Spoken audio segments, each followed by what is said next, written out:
కొత్త ఆలోచనలతో ప్రజల ముందుకు వస్తున్న తనను ప్రజలు ఆశీర్వదించాలని 41వ డివిజన్ బీజేపీ అభ్యర్థి యానాల కరుణాకర్ రెడ్డి కోరారు.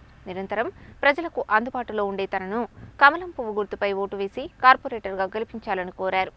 నల్గొండ మున్సిపల్ కార్పొరేషన్ 41వ డివిజన్ బీజేపీ అభ్యర్థి యానాల కరుణాకర్ రెడ్డి గురువారం డివిజన్ పరిధిలో విస్తృతంగా ఎన్నికల ప్రచారం నిర్వహించారు. ఇంటింటికి వెళ్లి కమలం పువ్వు గుర్తుపై ఓటు వేసి తనను భారీ మెజారిటీతో గెలిపించాలని కోరారు. ఈ సందర్భంగా ఆయన మాట్లాడుతూ నల్గొండ మున్సిపల్ కార్పొరేషన్లోని 41వ డివిజన్లో నెలకొన్న సమస్యలపై తనకు స్పష్టమైన అవగాహన ఉందని, వాటిని పరిష్కరించే ప్రణాళిక సైతం తన వద్ద ఉందని అన్నారు.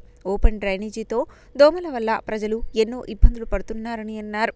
గత పాలకులు సోషల్ మీడియాకు ప్రాధాన్యతనిచ్చారు తప్ప ప్రజల సమస్యలను పట్టించుకోలేదని, దీంతో డివిజన్ పరిధిలో సమస్యలు పేరుకుపోయాయని అన్నారు. కార్పొరేటర్గా తనను గెలిపిస్తే ప్రజల సమస్యలను పరిష్కరించడంతో పాటు కేంద్ర ప్రభుత్వం నుండి నిధులు తీసుకువచ్చి 41వ డివిజన్ను సమగ్రంగా అభివృద్ధి చేస్తానని హామీ ఇచ్చారు. ప్రజలు అన్నీ ఆలోచించి కమలం పువ్వు గుర్తుపై ఓటు వేసి కార్పొరేటర్గా తనను గెలిపించాలని విజ్ఞప్తి చేశారు. ఈ కార్యక్రమంలో బీజేపీ నాయకులు గోలిం మధుసూదన్ రెడ్డి, కంచర్ల విద్యాసాగర్ రెడ్డి, గూడుకుంట్ల సాయన్న, యానాల శ్రీనివాస్ రెడ్డి, లోకన్పోయిన రమణ ముదిరాజ్, పబ్బతి యాదయ్య, చిట్టిమల్ల సత్యనారాయణ, తోగోటి వెంకన్న, అనుదీప్, మహేందర్, నాగమణి, పవిత్ర తదితరులు పాల్గొన్నారు. నల్గొండ పట్టణ పరిధిలోని 41వ డివిజన్ ఓటర్ మహాశయులకు బీజేపీ అభ్యర్థి యానాల కరుణాకర్ రెడ్డి అని నేను పోటీ చేస్తున్నాను. మీ అందరికీ ఈ కాలనీ వాసులకు ఎప్పుడు 24 గంటలు అందుబాటులో ఉండి అభివృద్ధి కార్యక్రమాలు ఒక కొత్త ఆలోచనతోటి, ఒక కొత్త ప్రణాళికతోటి, ఒక క్రియేటివిటీ తోటి మీకు అందుబాటులో ఉండుకుంటూ ముందుకు పోవాలని నిర్ణయించుకున్నాం. ఆశిస్తుంటాయని ఆశిస్తున్నాం. సనాతన ధర్మాన్ని పద్ధతి ప్రకారం ఒక విధానంగా, సాంప్రదాయంగా వెళుతుంటుంది. దానికి మేము ముందు ఉండి మోడీ గారి నాయకత్వంలో ఒక సైనికుల్లాగా మేము ముందుకు వచ్చినాం. దయచేసి బీజేపీ అభ్యర్థిగా నన్ను మీరందరూ కూడా ఆమోదించి మీ అమూల్యమైన ఓటు వేసి మాకు సేవ చేసుకున్న భాగ్యాన్ని కల్పించండి. నా ఉద్దేశం ఒకటే, నల్గొండ పట్టణమే కాకుండా యావత్ భారతదేశంలో 41వ వార్డుని ఉన్నతంగా మోడల్గా తీసుకునేటట్లుగా నేను అహర్నిశలకు కృషి చేస్తాను. మా సొంత నిధులు కూడా మేము నిర్వహించి పెట్టి కూడా మేము అందరినీ ఆదుకుంటాము.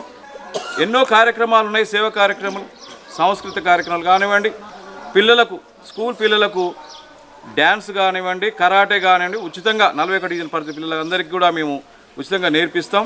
ఒక ఉన్నతమైన ఆలోచనలతోటి, ఉన్నతమైన ఆశయాలతోటి కాలనీవాసులని ముందుకు వచ్చాను. ఒక తమ్మునిగా, నన్ను ఒక అన్నగా, మీరు అందరూ కూడా ఒక పెద్ద కొడుకులాగా మీ అందరికీ నేను అందుబాటులో ఉంటాను. 24 గంటలు మీ అందుబాటులో ఉంటాను. ఈరోజు చాలామంది మా యొక్క గెలుపుకు అహర్నిశలు అందరూ కూడా కృషి చేసిన అందరూ మీ అందరూ కృతజ్ఞతలు తెలుసుకుంటూ పంచభూతాల సాక్షిగా 41 వార్డులో 24 గంటలు అందుబాటులో ఉంటూ అభివృద్ధి కార్యక్రమాలు చేసుకుంటూ ముందుకు వెళ్తాను. మీరందరూ ఆశీర్వదించాలని కోరుకుంటున్నాను. ఈరోజు 41 వార్డులో బీజేపీ ప్రచారం ఊపందుకుంది. ఆల్రెడీ మాకు ప్రజలతో విశేషమైన స్పందన వస్తుంది. విజయం కూడా ఖాయమైంది. మా యొక్క విజయం ఈరోజు ఎలా ఉండబోతుంది అంటే భారీ మెజార్టీ కోసమే తప్ప మేము ప్రయత్నం చేసేది మిగతా పార్టీలకు చెమటలెక్కి ఇవాళ డిపాజిట్లు కూడా వచ్చే పరిస్థితి లేదు. 41వ డివిజన్లో ఆల్రెడీ ఖాయమని చేసిన ఈ 41వ డివిజన్ ప్రజలందరికీ కూడా భారతీయ జనతా పార్టీ తరఫున కృతజ్ఞతలు తెలుపుకుంటాం.